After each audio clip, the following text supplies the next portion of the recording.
Hello दोस्तों, आज बड़ा खुशी का मौका ये है कि 14 जनवरी है और कैफ़ी साहब का यौम विलादत है और 104 साल मुकम्मल हो चुके हैं कैफ़ी साहब की विलादत पर। और आज हम एक ऐसी शख्सियत के साथ मौजूद हैं जो सिर्फ शख्स नहीं, शख्सियत है। असल में ये एडिशनल कमिश्नर साहब हैं लखनऊ वेस्ट के, लेकिन कल्चर के साथ, संस्कृति के साथ जो आपकी रुचि है वो भी काबिल तारीफ़ है। तो हम बात करेंगे कि एक प्रशासनिक आदमी जब कल्चर के साथ जुड़ता है तो उसके मन में क्या भावनाएं होती हैं। और यहाँ पर हमारे साथ एस मेहदी साहब की दावत पर आज आप यहाँ पर आएँ कैफ़ी साहब के जन्म दिवस के इस अवसर पर। ये हमारा सौभाग्य है कि हम इस वतन की एक अत्यंत नामचीन हस्ती के आज 104 जो जन्म दिवस के अवसर पे जो यहाँ पे प्रोग्राम हुआ उसमें मुझे यहाँ पे आने का सौभाग्य प्राप्त हुआ।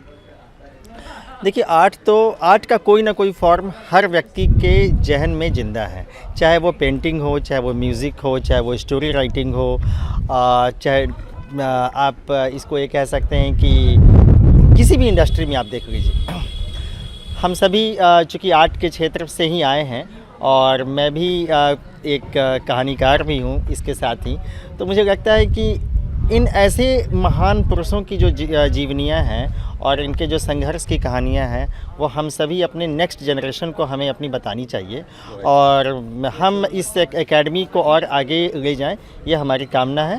हम सब एक साथ काम करेंगे। मैं ये भी चाहूँगा कि मेहदी साहब की भी कुछ आज क्योंकि कैफ़ी साहब की यौम विलादत हो, इस वक्त ये थोड़ा सा इमोशनल भी होते हैं क्योंकि एक रिश्ता कैफ़ी साहब के साथ जो एस मेहदी साहब का रहा है, एक पारिवारिक रहा है, एक बेटे और बाप का जो रिश्ता होता है, उस तरह से कैफ़ी साहब के साथ सईद मेहदी साहब रहे। तो मैं चाहूँगा कि आपके मन में भी इस वक्त कुछ सवाल ज़रूर उठ रहा होगा, कुछ सबसे किया जाए। मेरा सवाल जो है सिन्हा साहब से कि एक IPS ऑफिसर हो करके और पुलिस महकमे में एक ओहदे पे हो करके, और आप कलम के भी सिपाही हैं, तो कलम का रिश्ता और प्रशासन डंडे के रिश्ता, इस दोनों रिश्तों को किस तरह से आप निभाते हैं, कैसे संभालते हैं? देखिए, बड़ा खूबसूरत सवाल मेरे सर ने किया कि एक तरफ जब आपके सामने प्रशासन हो यानी डंडे की जिसे हम कहते हैं क्योंकि पुलिस प्रशासन, और एक तरफ साहित्यकार जो कि कलम की लड़ाई लड़ता है। मेहदी साहब कह रहे हैं कि इन दोनों को कैसे डिफाइन करते हो और एक साथ लेके कैसे चलते हैं आप? देखिए, बहुत सीधा सा एक नियम है कि आप जो सत्य है ना, सत्य के आप नज़दीक रहिए, चाहे वो प्रशासन हो। कोई व्यक्ति यदि आपके पास आता है,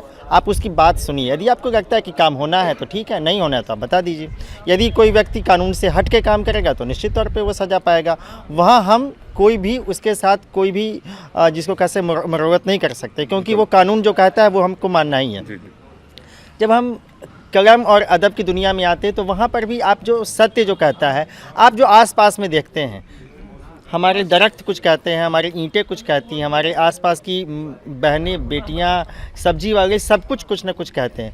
हम यही देखते हैं, सुनते हैं और इसी चीज़ को हम अपने कलम से उसको कागज़ पे उकेर देते हैं। ये तो अच्छी बात है सर, लेकिन मौजूदा व्यवस्था में जो है स्वतंत्र होकर के काम करना, किसी दबाव में काम होकर के ना करना। स्वतंत्र तो आप हमेशा थे और आज भी हैं, और मुझे नहीं लगता कि किसी भी प्रकार का कोई दबाव किसी पे होता है। बस वही है ना कि आप सत्य के नज़दीक रहिए, एकदम अबाउट सत्य के, तो कोई दिक्कत नहीं है। पहले तो ये मैं all India Kaifi Azmi academy की ओर से और स्पेशली एस मेहदी साहब की तरफ से, शारिफ दौलवी साहब की तरफ से और जितने भी मेंबर्स यहाँ पर मौजूद हैं, फ़राइम सर हो या आशीष हो, ये तो हमारा पूरा ग्रुप, उन सब की तरफ से आपका शुक्रिया अदा करते हैं कि आपने अपना कीमती समय निकालकर हमारे प्रोग्राम में शिरकत की। मकर संक्रांति के अवसर पर और इस आज कैफ़ी आज़मी साहब के जन्मदिवस की बहुत बहुत शुभकामनाएं।